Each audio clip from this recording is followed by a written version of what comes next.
ಕ್ರಿಸ್ತನನ್ನು ಪ್ರತಿಫಲಿಸುವಂತೆ ನಿಮ್ಮ ಆತ್ಮಗಳನ್ನು ವಾಕ್ಯದಲ್ಲಿ ಬಲಪಡಿಸುವ ಅನುದಿನದ ಧ್ಯಾನ.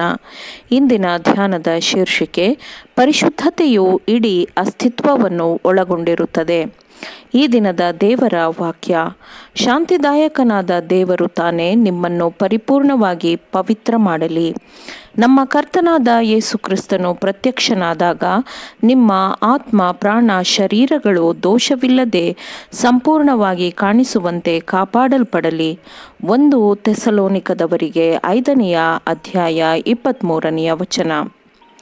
ಧರ್ಮಶಾಸ್ತ್ರದಲ್ಲಿ ವಿವರಿಸಲಾಗಿರುವ ಶುದ್ಧೀಕರಣವು ಪ್ರಾಣ, ಆತ್ಮ ಮತ್ತು ಶರೀರಗಳನ್ನು ಸೇರಿದ ಇಡೀ ಅಸ್ತಿತ್ವವನ್ನು ಒಂದುಗೂಡಿಸುತ್ತದೆ. ಥೆಸಲೋನಿಕದವರ ಆತ್ಮ, ಪ್ರಾಣ, ಶರೀರಗಳು ದೋಷವಿಲ್ಲದೆ ಸಂಪೂರ್ಣವಾಗಿ ಕಾಣಿಸಲ್ಪಡಲಿ ಎಂದು ಪೌಲನು ಥೆಸಲೋನಿಕದವರಿಗಾಗಿ ಪ್ರಾರ್ಥಿಸಿದನು. ಮತ್ತೆ ಆತನು, ಸಹೋದರರೇ, ದೇವರ ಕನಿಕರವನ್ನು ನಿಮ್ಮ ನೆನಪಿಗೆ ತಂದು ನಿಮ್ಮನ್ನು ಬೇಡಿಕೊಳ್ಳುವುದೇನೆಂದರೆ, ನೀವು ನಿಮ್ಮ ದೇಹಗಳನ್ನು ದೇವರಿಗೆ ಮೀಸಲಾಗಿಯೂ ಮೆಚ್ಚಿಕೆಯಾಗಿಯೂ ಇರುವ ಸಜೀವ ಯಜ್ಞವಾಗಿ ಅರ್ಪಿಸಿರಿ. ಇದೇ ನಿಮ್ಮ ವಿವೇಕಪೂರ್ವಕವಾದ ಆರಾಧನೆಯು ಎಂದು ವಿಶ್ವಾಸಿಗಳಿಗೆ ಹೇಳುತ್ತಾನೆ. ಹಳೆಯ ಇಸ್ರಾಯೇಲರ ಕಾಲದಲ್ಲಿ ದೇವರಿಗೆ ಯಜ್ಞವಾಗಿ ತಂದ ಪ್ರತಿಯೊಂದು ಯಜ್ಞದ ಅರ್ಪಣೆಯನ್ನು ಎಚ್ಚರಿಕೆಯಿಂದ ಪರಿಶೀಲಿಸಲಾಗುತ್ತಿತ್ತು.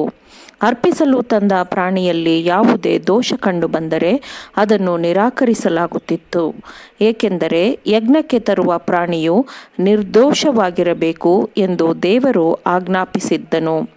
ಆದುದರಿಂದ ಕ್ರೈಸ್ತರು ತಮ್ಮ ದೇಹಗಳನ್ನು ದೇವರಿಗೆ ಮೀಸಲಾಗಿಯೂ ಮೆಚ್ಚಿಕೆಯಾಗಿಯೂ ಇರುವ ಸಜೀವ ಯಜ್ಞವಾಗಿ ಅರ್ಪಿಸಬೇಕೆಂದು ವಾಕ್ಯದಲ್ಲಿ ಹೇಳಲಾಗಿದೆ. ಇದರಂತೆ ನಡೆಯಬೇಕಾದರೆ ಅವರು ತಮ್ಮ ಎಲ್ಲ ಬಲಗಳನ್ನು ಸಾಧ್ಯವಾದಷ್ಟು ಉತ್ತಮ ಸ್ಥಿತಿಯಲ್ಲಿ ಇರಿಸಿಕೊಳ್ಳಬೇಕು. ದೈಹಿಕ ಅಥವಾ ಮಾನಸಿಕ ಶಕ್ತಿಯನ್ನು ದುರ್ಬಲಗೊಳಿಸುವ ಪ್ರತಿಯೊಂದು ಅಭ್ಯಾಸವು ಮನುಷ್ಯನನ್ನು ತನ್ನ ಸೃಷ್ಟಿಕರ್ತನ ಸೇವೆಗೆ ಅನರ್ಹಗೊಳಿಸುತ್ತದೆ ಮತ್ತು ನಾವು ಕೊಡಬಹುದಾದ ಅತ್ಯುತ್ತಮವಾದದ್ದಕ್ಕಿಂತ ಕಡಿಮೆ ಯಾವುದನ್ನಾದರೂ ದೇವರು ಮೆಚ್ಚುತ್ತಾನೆಯೋ?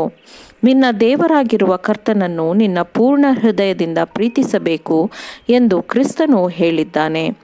ದೇವರನ್ನು ಪೂರ್ಣ ಹೃದಯದಿಂದ ಪ್ರೀತಿಸುವವರು ತಮ್ಮ ಜೀವನದ ಅತ್ಯುತ್ತಮವಾದ ಸೇವೆಯನ್ನು ದೇವರಿಗೆ ನೀಡಲು ಬಯಸುತ್ತಾರೆ ಮತ್ತು ಆತನ ಚಿತ್ತದಂತೆ ಮಾಡುವ ಸಾಮರ್ಥ್ಯವನ್ನು ಉತ್ತೇಜಿಸುವ ಆಜ್ಞೆಗಳೊಂದಿಗೆ ಸಾಮರಸ್ಯಕ್ಕೆ ಬರಲು ತಮ್ಮ ಅಸ್ತಿತ್ವದ ಪ್ರತಿಯೊಂದು ಬಲಗಳಿಂದ ನಿರಂತರವಾಗಿ ಪ್ರಯತ್ನಿಸುತ್ತಾರೆ. ತಮ್ಮ ಪರಲೋಕ ತಂದೆಗೆ ಅರ್ಪಿಸುವ ಕಾಣಿಕೆಯನ್ನು ಅವರು ತಮ್ಮ ಆಹಾರ, ಭೋಗ ಅಥವಾ ಕೋಪೋದ್ರೇಕದಿಂದ ದುರ್ಬಲಗೊಳಿಸುವುದಿಲ್ಲ ಅಥವಾ ಅಪವಿತ್ರಗೊಳಿಸುವುದಿಲ್ಲ.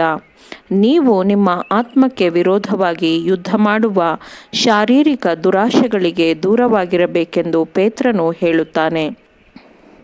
ಪ್ರತಿಯೊಂದು ಪಾಪಪೂರ್ಣ ಆತ್ಮತೃಪ್ತಿಯು ಸಾಮರ್ಥ್ಯಗಳನ್ನು ಮರಗಟ್ಟಿಸುತ್ತದೆ ಮತ್ತು ಮಾನಸಿಕ, ಆತ್ಮೀಕ ಗ್ರಹಿಕೆಯ ಬಲಗಳನ್ನು ಸಾಯಿಸುತ್ತದೆ.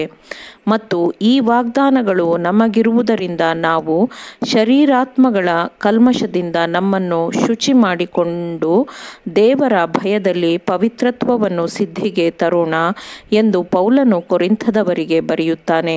ಮತ್ತು ಆತ್ಮನ ಫಲಗಳಾದ ಪ್ರೀತಿ, ಸಂತೋಷ, ಸಮಾಧಾನ, ದೀರ್ಘಶಾಂತಿ, ವಿನಯ, ಸದ್ಗುಣ, ನಂಬಿಕೆ, ಸಾತ್ವಿಕತ್ವ ಇವೆಲ್ಲವುಗಳ ಅಗತ್ಯವಿದೆ ಎಂದು ಹೇಳುತ್ತಾ ಮಿತವ್ಯಯ ಎಂಬುದನ್ನು ವರ್ಗೀಕರಿಸುತ್ತಾನೆ. ಈ ಪ್ರೇರಣೆಯುಕ್ತ ಪ್ರಕಟಣೆಗಳ ಹೊರತಾಗಿಯೂ ಕ್ರೈಸ್ತರು ಎಂದು ಹೇಳಿಕೊಳ್ಳುವ ಅನೇಕರು ಲಾಭದ ಅನ್ವೇಷಣೆ ಮತ್ತು ರೂಪುಗೊಂಡಿರುವ ರೂಪದರ್ಶನದ ಆರಾಧನೆಯಲ್ಲೇ ತಮ್ಮ ಬಲಗಳನ್ನು ದುರ್ಬಲಗೊಳಿಸಿಕೊಳ್ಳುತ್ತಿದ್ದಾರೆ. ಹೊಟ್ಟೆಬಾಕತನ, ಕುಡಿತ, ನಿಷೇಧಿತ ಆನಂದದಿಂದ ಎಷ್ಟು ಜನರು ತಮ್ಮ ದೇವರ ರೀತಿಯ ಗುಣ ಸ್ವಭಾವವನ್ನು ಅವಮಾನಿಸುತ್ತಿದ್ದಾರೆ. ಪರಿಶುದ್ಧಾತ್ಮನ ಆಲಯವಾಗಿರುವ ಮನುಷ್ಯನ ದೇಹವು ಹಾನಿಕಾರಕ ಅಭ್ಯಾಸಗಳ ದಾಸತ್ವಕ್ಕೆ ಒಳಗಾಗುವುದಿಲ್ಲ. ಅವನ ಬಲಗಳು ತನ್ನ ರಕ್ತದ ಬೆಲೆಯನ್ನು ತೆತ್ತು ಅವನನ್ನು ಕೊಂಡುಕೊಂಡ ಕ್ರಿಸ್ತನಿಗೆ ಸೇರಿರುತ್ತವೆ. ಆಮೇನ್. ದೇವರ ವಾಕ್ಯಗಳನ್ನು ಶ್ರದ್ಧೆಯಿಂದ ಆಲಿಸುವವರು ಮಾತ್ರವೇ ಆಗಿರದೆ ಪಾಲಿಸುವವರು ಆಗಬೇಕೆಂದು ನಿಮ್ಮನ್ನು ಉತ್ತೇಜಿಸುತ್ತೇನೆ. ಪರಿಶುದ್ಧಾತ್ಮನ ಸಹಾಯದಿಂದ ಆಲಿಸಿದ ನಿಮ್ಮೆಲ್ಲರಿಗೂ ಧನ್ಯವಾದಗಳು. ಮತ್ತೆ ದೈನಂದಿನ ಧ್ಯಾನಕ್ಕಾಗಿ ನಾಳೆ ಸಂಧಿಸೋಣ. ಆಮೇನ್.